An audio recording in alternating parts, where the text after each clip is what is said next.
So with the crazy turn of events that have been happening in this Spade Kingdom War arc in the story of Black Clover, especially in regards to the first gate of the Tree of Qliphoth, which opened up a door to the Underworld, which we saw low rank and now middle rank devils have been coming out of it.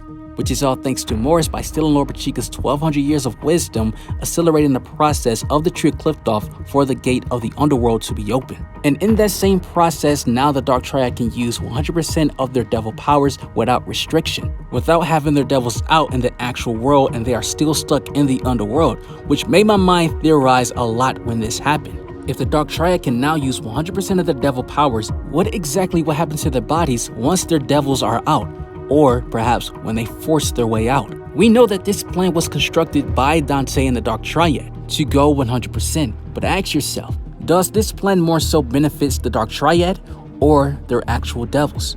And while you're trying to figure that out, be sure to subscribe to the channel with notification bells on.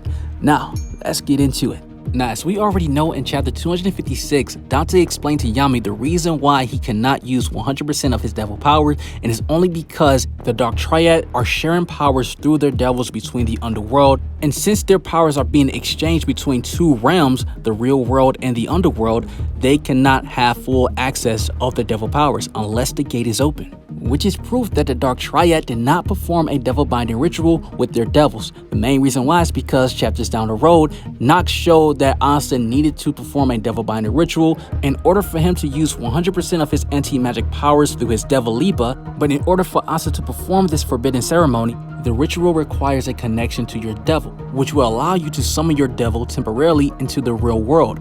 Nox's connection is through his 4 relics, where Asta's connection is through his arm, his devil arm, and his grimoire. So for example, if the Dark Triad had relics that can temporarily summon their devils to the real world, we already would have seen it by now. Vanica's devil Megicula would have already had a physical form, which will allow her to go 100%, same in Dante's and Zenon's case. Which brings up the question, how is the Dark Triad able to perform any sort of contract with their devils without using a devil binding ritual? In chapter 222, Dorothy explained to us that devils cannot come out in the real world unless there is some sort of anomaly. Mages have to use forbidden magic, contract with them by paying some sort of price, and can only use their powers in limited ways. But what price do they have to pay by using and dabbling into forbidden magic, by trying to use the power of devils? The price for this has to be humongous if you're trying to summon high-ranking devils or use their powers. The symbols that are on the Dark Triad faces are signs that they dabbled into forbidden magic, and that is their connection to their devils. But of course, in their case, a limited connection, which markings on characters' faces in the story of Black Clover is very common when it comes to them being affected by forbidden magic or using forbidden magic. We know that the elves in the past, they had no markings whatsoever on their faces. Before the Elf Massacre, we've seen from Raya, Vettel, and Fauna as well. They had no markings on their faces at all. But since Zagreus used forbidden reincarnation magic, which sent the elf souls 500 years into the future, their souls have been eternally affected by forbidden magic, and that's why 500 years later we've seen the markings on the elves' faces. This was also confirmed to us by Fauna when she died and came back. The symbol was still there on her head. She showed Noelle the marking and explained to her that the elves went to go use forbidden magic. And by doing that, it allows them to use magic from the other world, which we already know by now that Underworld is the Underworld now. So the symbols on their heads are signs, just like the Dark Triad, that they can use powers from the Underworld, while the Dark Triad can use devil magic from the Underworld. However, for the elves, in order for them to fully access their true powers, which we've seen in the elf arc, they needed all the magic stones on the template, which would summon the Tree of Life, which would make their powers be fully awakened. But the sacrifice for this prize was to sacrifice the humans that were marked by Patri. Characters like Volto, Sally, and Rades were served to be the sacrifice for the elves to awaken their true powers. And we know that Patri was only a pawn for Zagreus. He was only a puppet. So in order for this plan to come to fruition, for Zagreus to come about, life had to be lost for the stones to activate, which eventually led them to open up the Shadow Palace, and also Zagreus to invade one of the elves' bodies to steal the magic stone from Yuno. But you see, the main price that they had to pay here was life dabbing into forbidden magic to this degree. The same thing that the Dark Triad are doing, but instead a life has not been lost yet in the price of their forbidden magic contract, which I believe that this is the hidden plan of Lucifero. A life will be lost for him to come about, which means the Dark Triad perhaps are only puppets for their devils. Don't bother resisting. It's too late now. Relinquish your body to me. We knew Zagreus' plan 500 years ago wanted to make Licht fall into despair to get a 5-leaf clover grimoire and to take over his entire body, which I am 100% certain that no one will be able to stop Zagreus with word, soul magic, and also sword magic. Unlike devil binding, this would have been Zagreus' attempt to perform a human binding. However, when his physical form was summoned through the magic stones from the Underworld, and once he had the 5-leaf clover grimoire, he believed that he could manifest his true powers of a devil. Which makes you wonder if Zagreus believed that a devil can truly manifest his full powers by using a 5-leaf clover grimoire, then it would be very bad if any devil recognized that Asta has a 5-leaf, but that is a different topic for a different day. However, Zagreus has something in common that just about all devils have: corrupting and trying to take over humans for fun. In chapter 268, Liba explained to us in the Underworld, devils believe that toying with humans is the biggest thrill they can ever get, and every devil there wants to go in the outside world where humans are.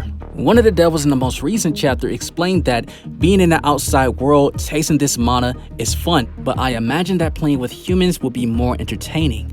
These are devils' agendas. They want to mess with humans, they have no love for humans whatsoever. If Liba explained to us this is how devils feel this way about humans, which we already seen the proof, what makes us believe that the Dark Triad devils should feel indifferent about humans? I believe that in the hidden plan of Lucifero, if all else fails, during this battle against the Dark Triad, Lucifero and the other devils would try and attempt to take over their members' bodies. Only one gate was opening which allowed the Dark Triad to use 100% of their powers, but what's stopping their devils to have 100% access to take over their bodies? Zagreus was only a soul, and we seen how he was able to take over people's body without being physically there. We also seen how Lucifero could have easily taken over Liba's body without being physically there. The only reason he didn't because Lucita can absorb magic and life force. However, this flashback was a dead giveaway, letting us know the timeline where this took place at, because we seen Lucita place a basket, which is now a confirmed theory that was covered on his channel, that Lucita placed Asta in that basket, which means that during the time Liba was getting taken over by Lucifero, Asta and Yuno were already growing up in Hodge Village, which also means Dante already had a contract with Lucifero while he was trying to take over Liba's body. If Lucifero was able to completely take over Liba's body, would that compromise Dante already being a devil host for Lucifero? Which is something we may never know. However, that situation shows how desperate Lucifero is on his attempt to escape the Underworld. I believe that the only reason the devils of the Dark Triad has not completely taken over them yet because they want all the gates to open just so all the devils of the Underworld can completely take over the real world and everything will be fine according to plan. However, since devils do not like humans, it's very unlikely that the Dark Triad will still be alive once all the gates are open, and even if the Dark Triad start losing in their 100% forms, the devils will be fine because Morris is accelerating the process of the gates to open, and as long as characters like Nama and Lilith and more devils on their tier and even stronger hold everyone at bay, the devils will come out. Devils do not like humans, and I believe that the Dark Triad devils are no exceptions. So once they are out, or if they cannot get out, I believe that there is a hidden plan to betray the Dark Triad. Another hidden plan is that if you don't betray that subscribe button and hit that notification bell, you will see more Black Clover content from me right into your YouTube feed. You guys have an awesome life. Take care of yourselves. Stay blessed, and I'm out.